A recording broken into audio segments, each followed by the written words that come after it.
مولاي صل وسلم دائما أبدا على حبيبك خير الخلق كلهم. حضرت صاحب سوال یہ ہے کہ حمزات کیا ہے اور کیا یہ جنتی ہے یا جہنمی ہے؟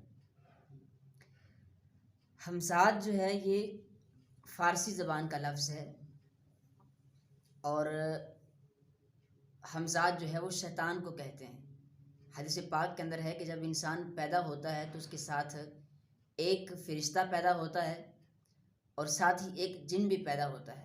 وہ جو جن پیدا ہوتا ہے تو اسی کا نام شیطان ہے، اس کو عربی کے اندر وسواس کہتے ہیں، فارسی میں حمزات کہہ دیتے ہیں، اور یہ پکا جہنمی ہوتا ہے، کبھی بھی مسلمان نہیں ہوتا، اور یہ شیطان کی اولاد میں سے ہے، اور یہ شیطان کے ساتھ ہی جہنم میں جائیں گے۔ البتہ خاص نبی کریم صلی اللہ علیہ وسلم کی خاصیت ہے کہ آقا کریم علیہ السلام کے ساتھ جو شیطان تھا تو اللہ پاک نے اس کو توفیق عطا فرمائی اور وہ مسلمان ہو گیا تھا۔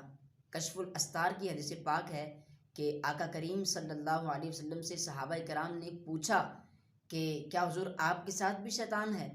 تو آپ نے فرمایا کہ ہاں ہے، لیکن اللہ تعالیٰ نے میری مدد فرمائی تو وہ مسلمان ہو گیا، اور اب وہ مجھے اچھے کاموں کا ہی عرض کرتا ہے۔